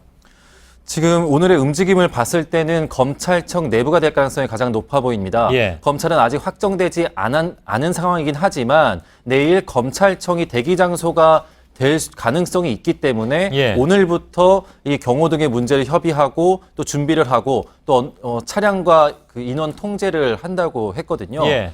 그리고 또 구치소의 경우는 가능성이 좀 낮아 보이는 게, 지금 구치소에 들어갔을 경우에 이 구치소 안에서도 경호를 해야 되는가, 알아야 되는가, 이거 논란이 될 수 있습니다. 예. 왜냐하면 노태우 씨나 전두환 씨 같은 경우에는 영장실질심사를 받지 않고 확정돼서 구치소에 들어가면서부터 이제 경호를 하지 않았거든요. 예. 근데 이렇게 대기할 때는 좀 애매한 상태입니다. 그래서 법무부에 저희가 전화를 걸어봤는데 예. 아직 확정되지 않은 것에 대해서 얘기할 수는 없지만 뭔가 이 청와대 경호실 측과 어떤 경호 문제를 논의하고 있지는 않은 분위기였습니다. 예, 알겠습니다. 예, 이서준 기자였습니다. 일부에서 전현직 정치인과 현직 교수들이 있는 카카오톡 단체 대화방에서 이른바 가짜 뉴스들이 엄청나게 퍼지고 있다, 이런 정황을 전해드렸습니다. 취재 기자와 다시 한번 짚어보겠습니다. 2부에는 지금 박진규 기자가 나와 있습니다. 오늘 언론진흥재단에서 가짜뉴스에 대한 자료가 배포가 됐는데, 네. 이건 제가 아까 잠깐 소개는 해드렸습니다만 예. 못 보신 분들을 위해서 중요한 부분만 좀 다시 발췌해서 얘기를 해보죠. 네, 다시 말씀을 드리면 예. 한국언론진흥재단이 발표한 일반 국민의 가짜 뉴스에 관한 인식 보고서였습니다. 예. 조사 대상자 가운데 76%가 가짜 뉴스 때문에 진짜 뉴스를 볼 때도 가짜로 의심한다, 이렇게 답을 했고요. 예. 10명 중 8명이 우리나라 가짜 뉴스 문제가 심각하고 사회 분열이 가중되고 있다, 답을 했습니다. 예. 가짜 뉴스가 늘어나니까 진짜 뉴스를 가려내기 어려워지는 건데, 진짜 뉴스와 가짜 뉴스를 보여주고 진짜를 찾아보라고 했을 때 진짜를 모두 찾아낸 비율이 100명 중에 2명도 채 되지가 않았습니다. 아주 소수의 사람들만이 알아봤다는 얘기죠. 모든 뉴스를 다 알고 있어야 하니까요. 예. 그래서 사람들이 가짜 뉴스를 접하는 경우도 카카오톡이나 라인 같은 모바일 메신저가 많다, 이렇게 조사가 됐습니다. 예.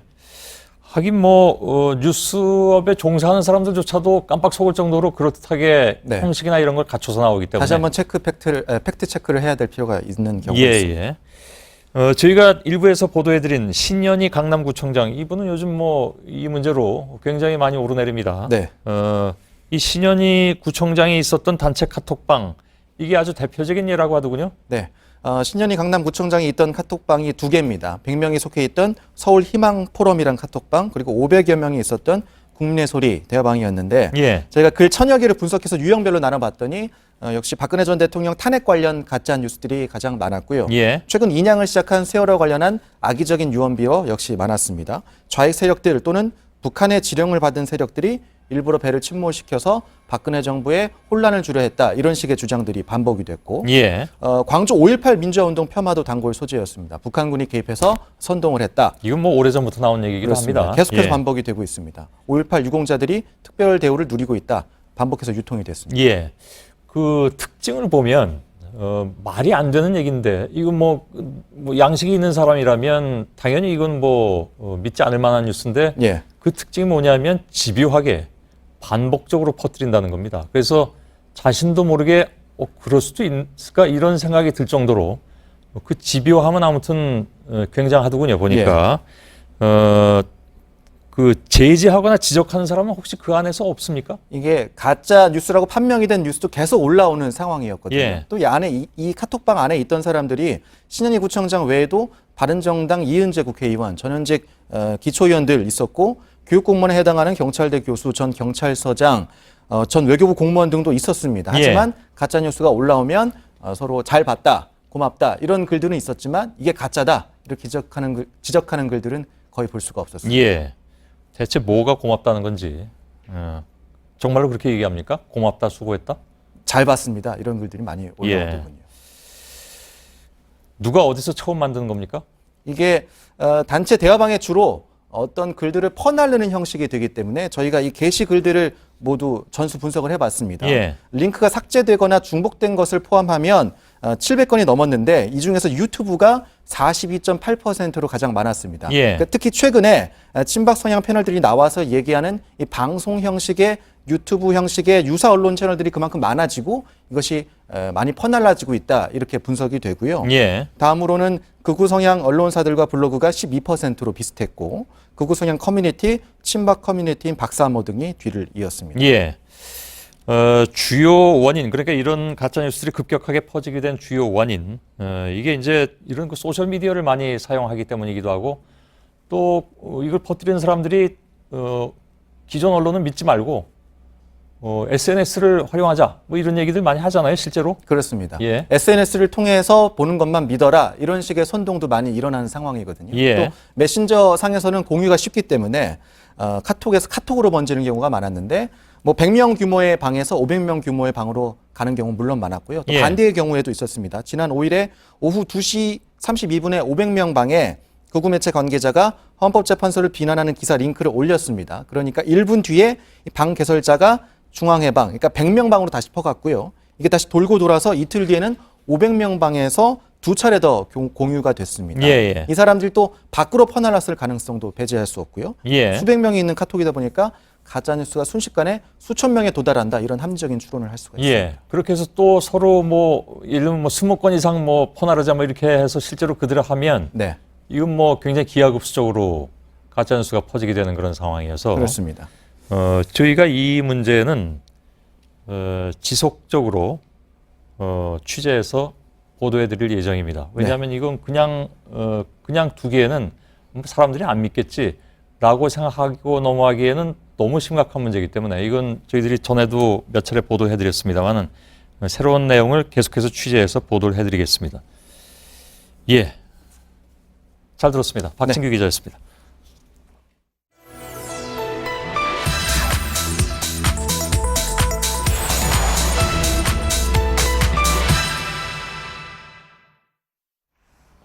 네, 오늘 팩트체크는 두 가지 주제를 짧게 다루겠습니다. 먼저 이겁니다. 이틀 전 민주당 경선의 호남권 ARS 투표 결과입니다.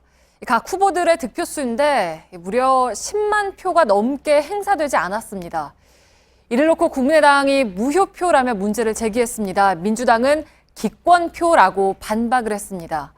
무효와 기권, 선거에서 이 둘의 개념은 전혀 다르죠. 어느 쪽이냐에 따라서 공정성 문제로 번질 수도 있습니다. 첫 번째 아이템, 10만 표의 정체를 팩트체크해서 확인을 해보죠. 오대영 기자, 네. 누구 말이 맞는 겁니까? 국민의당 주장을 일단 봐야겠습니다. 네. 핵심은 이겁니다. 무효표가 10만여 표다. 사실이 아닙니다. 민주당 경선 시스템은요, 원천적으로 무효표가 발생하기 어려운 구조입니다. 네. 10만 표는 무효가 아니라 기권표입니다. 네, 사실 무효든 기권이든 뭐 버려진 표라는 건 똑같지만 그 숫자가 10만 표나 되다 보니까 당끼리 좀 신경전을 벌이는 거겠죠? 그렇습니다. 개념이 완전히 다릅니다. 네. 무효는요, 투표를 쭉 진행하다가 뭔가 잘못이 있어서 이 표는 효력이 없습니다. 네. 라고 하는 게 무효고요. 반면에 기권은 아예 투표권을 행사하지 않는 걸 얘기하는 거죠. 그런데 왜 무효를 주장하느냐? 경선 절차의 불투명성이나 문제점을 부각시킬 수 있다라는 겁니다. 특히 투표 지역이 호남이었습니다. 네. 이 호남을 놓고 민주당과 국민의당 어떤 상황인지를 생각해 보면 그 배경을 알 수 있습니다. 네, 그러면 팩트체크가 기권이라고 결론을 내린 근거가 뭡니까? 뭐 표에 꼬리표가 달려있는 것도 아니고 좀 설명을 좀 해주실까요? 네, ARS 투표의 절차를 한번 보시면 네. 명확하게 알 수 있습니다. 내가 선거인단이다. 그러면 전화가 먼저 옵니다. 네. 수신하죠. 그리고 나서 본인 인증을 합니다. 주민번호 앞 6자리 누르고요. 그 다음에 4명의 후보의 안내를 받은 뒤에 후보를 선택하고 재확인하는 절차까지 끝나는데, 그런데 예를 들어서 저 두 번째 본인 인증 단계에서 앞번호 6자리 잘못 눌렀다. 네. 한 번, 두 번 더 누르게 되어 있습니다. 3번 연속 잘못 눌렀다. 그러면 전화가 끊기고 다시 전화가 옵니다. 계속 틀리면 4번이 반복이 됩니다. 이것마저도 실패하면 다음날 문자가 다시 옵니다. 직접 전화를 해서 투표를 하라고요. 네, 그러니까 5번이 넘게 기회가 주어지는 거군요. 맞습니다. 그리고요, 투표 행위를 하다가 네. 틀렸다. 마찬가지입니다. 또 4번이나 오고요. 그리고 또 5번째 문자까지 옵니다. 오히려 이런 5차례 투표 기회에서 이거 다 잘못 누른 뒤에 또 자신이 전화를 걸어서 또 잘못 누르기가 무척이나 어렵겠죠. 네. 따라서 민주당이 이 시스템으로 경선을 치렀다고 한다면 무효표는 발생할 수가 없고 기권표만 존재합니다. 그러니까 투표 시스템으로 표심이 왜곡될 소지는 없다라는 겁니다. 네, 그래도 10만 명이나 기권을 했다는 게 좀 문제가 있는 거 아닙니까? 그러니까요. 제가 드리고 싶은 말씀은 무효가 아니라고 해서 문제가 없다라는 게 아닙니다. 네. ARS의 선거인단이 되려면 이름 넣어야 되고요. 주민번호, 주소, 휴대전화번호, 본인 명의여야 됩니다. 반드시 적어야 되고, 그리고 본인 인증 절차를 거칩니다. 경선 참여에 적극적이지 않으면 굳이 이런 까다로운 절차까지 거치면서 등록을 할 필요가 없겠죠. 그런데 이렇게 등록해놓고 정작 투표날 되어서는 10만 명, 무려 32%나 투표권을 포기한 겁니다. 네. 개인 사정도 있겠죠. 하지만 모집 과정에 문제가 있었던 건 아닌지 논란 불가피합니다. 네, 그 부분은 좀 더 취재를 좀 해봐야 될 것 같고, 그리고 오늘 팩트체크에서 또 하나 확인할 내용이 있죠. 네. 홍준표 경남지사와 관련된 내용인데 지금 재판 중이잖아요. 근데 만약에 대통령이 되면 어떻게 되는 겁니까? 만약을 전제로 한번 해보겠습니다. 유승민 바른정당 대선 후보가 자유한국당 후보와의 연대 가능성에 대해서 이렇게 얘기했거든요. 들어보시죠. 1심에서 1년 6개월 징역형 유죄를 받은 사람입니다. 2심에서는 무죄를 받았죠.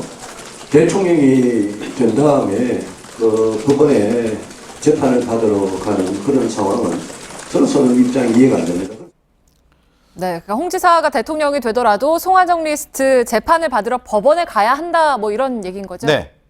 저 발언은 저희는요, 절반은 사실, 절반은 사실이 아니다.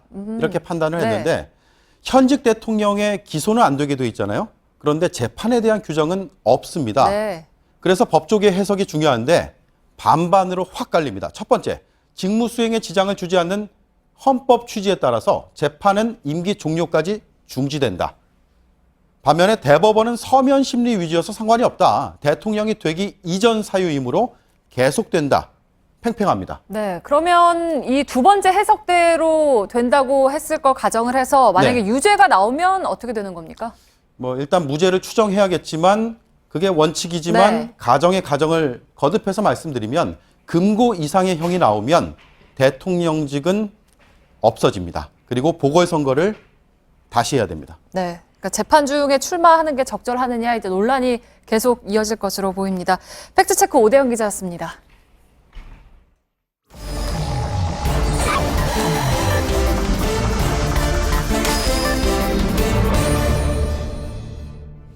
오늘의 비하인드 뉴스입니다. 이성대 기자가 나와 있습니다. 첫 번째 키워드 열죠. 네, 첫 번째 키워드입니다. 약 주고 병 주는 홍준표. 아, 병 주고 약 주는이 아닙니까? 바뀌었습니까, 순서가? 예. 약을 먼저 줬는데요. 예. 자, 자유한국당 유력 대선 주자죠. 홍준표 지사가 내일 영장 실질 심사를 앞두고 있는 박근혜 전 대통령에게 진심 어린 조언과 날선 비판 동시에 보냈습니다. 예. 그 이제 약을 먼저 줬다고 했는데 무슨 약입니까? 네, 오늘 자신의 페이스북에 이렇게 적었습니다. 자, 보시는 것처럼 전두환 씨가 골프 치러 가서 캐디에게 팁 10,000원을 주면서 이제 내 전 재산 26만 원이다 이런 농담을 했다. 이처럼 한 나라를 책임졌던 사람은 어떤 위기가 닥치더라도 여유와 유머를 잃어버리면 안 된다. 당당하게 대처하라. 저런 조언을 했는데요. 자, 요즘 이런 말이 유행합니다. 힘들 때 울거나 참는 사람보다 힘들 때 웃는 사람이 진짜 인류다. 자, 홍 지사는 박 전 대통령에게 내일 인류가 되라 이런 진심 어린 조언을 한 셈인데 예. 자, 이런 조언 아무나 할 수 없다. 경험에서 우러나온 사람만 할 수밖에 없다는 분석이 있습니다. 자, 왜 그러냐? 홍 지사 2015년 5월이었죠. 성완종 리스트에 연루돼서 검찰 출석할 당시에 저렇게 미소를 잃지 않았습니다. 예. 근데 아까 그 전두환 씨 일화는 그게 맞는 얘기입니까? 그래서 좀 계속 찾아봤습니다. 예. 찾아봤더니 출처가 좀 불분명합니다. 확인이 안 되는 상황인데 다만 그 농담이라고 알려진 거기에 보시면 액수는 좀 틀리게 나옵니다. 자, 10,000원을 줬으니까 전 재산은 28만 원이 돼야 되는 상황이고요. 그러네요. 예. 다만 이 전 재산 29만 원이라는 게 상당히 그 국민의 공분을 산 게 2003년이기 때문에 이런 말이 나왔다면 그 이후로 추정은 할 수 있는 상황입니다. 예. 아무튼 저걸 약이라고 한다면 그럼 병 준 건 뭡니까? 그 병 바로 저 조언한 지 얼마 안 돼서 이렇게 날선 비판했습니다. 직접 들어보시죠. 우파의 대표를 뽑아가지고 대통령을 만들어 놔니까 허접한 여자하고 국정을 언론하고 춘향인 줄 알고 뽑았더만은 향단이었다. 그래서 탄핵당해도 싸다. 자, 춘향이가 아니라 향단이었다. 이 말은 이미 지난해 연말이었죠. 그 지난해 연말 탄핵이 국회에서 표결된 이후에도 한번 했던 이야기입니다. 예. 아무튼 뭐 홍 지사 말은 늘 좋게 표현하면 진폭이 큰 것 같습니다. 다음 키워드는요? 자, 두 번째 키워드입니다. 속마음 들킨 국민의당. 국민의당 지금 대선 후보 경선이 한창 진행 중인데 오늘 최고위에서 사실상 안철수 전 대표를 대선 후보로 결정한 듯한 발언들이 막 나와서 논란이 있었습니다. 예. 자, 박지원 대표 일단 이렇게 얘기를 했습니다. 자, 문재인 후보와 우리 당 후보가 오차 범위 내에서 우열을 가리지 않는다. 또 문병호 최고위원도 비슷한 이야기를 했는데 자, 이 말들의 근거가 된 게 뭐냐면 어제 보도가 됐던 한 여론조사 보도입니다. 보시는 것처럼 문재인 안철수 양자 대결 오차 범위 접전이다. 저런 보도가 나왔는데 하지만 응답률이 3.4%로 너무 낮아서 정확한 분석이 힘들다는 게 지금 전문가들의 분석이고요. 예. 10% 이상은 돼야 된다. 뭐 이런 의견들도 있습니다. 예. 선관위에 따르면 지금 여론조사에서 응답률이 낮으면 여론 반영에 한계가 있다. 인정할 수 없다 이런 얘기가 나와 있죠. 그렇기 때문이고 또 하나 문재인 안철수 두 사람의 양자 대결만 가정해서 여론조사 하게 되면 현재 다자구도에 대한 어떤 현실 반영 쉽지 않다는 지적이 있고 예. 무엇보다도 지금 국민의당 경선이 끝나지 않은 상황입니다. 따라서 2등을 하고 있는 손학규 후보 측이 상당히 불쾌감을 토로하는데 직접 들어보시죠. 예. 저도 뭐 안철수 대표님 후보님 얘기하는 거 뭐 당연하다고 생각을 하는데 뭐 일주일만 참아주시면. 예. 다음 키워드는요? 자, 마지막 키워드 가겠습니다. 모두 자리에서 일어나세요. 자, 선관위가 이번 대선 본선 TV 토론에서 스탠딩 토론 방식을 도입하는 것을 적극 검토하고 있습니다. 예. 자, 원고 없이 진행하는 미국식 TV 토론. 뭐 최근에 바른정당이 차용해서 화제가 됐던 이런 식의 방식을 하겠다는 건데 현재 선관위 주관 총 3번의 토론을 하는데 이 중에 최소한 1번 정도는 이런 방식으로 하겠다는 걸 검토하고 있습니다. 다만 예. 원고 없이 하는 게 아니라 A3 규격 이내의 어떤 서류나 자료, 도표 같은 거는 사용할 수 있게 한다고 합니다. 예. 지금 각 당 경선하면서 TV 토론하는데 형식 내용 사실 뭐 좀 기대 못 미친다 이런 평도 있어서 이렇게 이른바 이제 스탠딩 방식이 도입이 되면 뭐 좀 나아질까요? 근데 문제는 지금 TV 토론에 참여할 수 있는 대상자에 대해서 선거법에서 이렇게 규정을 해놨는데 이 규정에 따르면 이 5정당의 대선 후보들이 모두 다 참여할 수밖에 없게 됩니다. 예. 따라서 자리에서 일어났다 뿐이지 앉아서 할 때랑 어떤 내용적인 측면이 달라지지 않는 거 아니냐 이런 우려들도 나오고 있습니다. 예. 제가 과거에 저 백분 토론할 때 민주당 대선 후보 경선 토론을 다 서서 했던 적이 있습니다. 한번. 인원이 한 5-6명 됐던 걸로 기억을 하는데 서서 하니까 좀 어색하긴 했는데 사실 그 토론의 가장 좋았던 점은 말 그대로 자유 토론이었다는 데 있습니다. 그러니까 시간 규정 뭐 이렇게 다 이렇게 하지 않고 정말 자유 토론을 했던 그런 기억이 나는데 글쎄요. 대선 후보 토론도 그렇게 한다면 혹시 또 모르겠습니다. 예. 이성대 기자였습니다. 네, 내일 기온이 크게 오르겠고 중서부 지방의 공기는 여전히 탁하겠습니다. 진도 해역은 종일 흐리겠지만 바람과 파도가 잦아들 거란 예보입니다. 예, JTBC 뉴스룸 여기서 마치겠습니다. 잠시 후에는 페이스북 라이브를 통해서 저희들 소셜 라이브 오늘 정치 부문 기자들이 나와 있네요. 만나보도록 하겠습니다. 내일도 저희들은 최선을 다하겠습니다. 고맙습니다.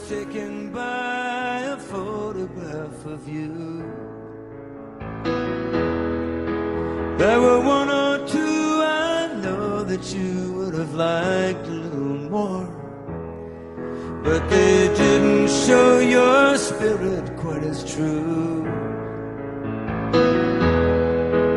You were turning round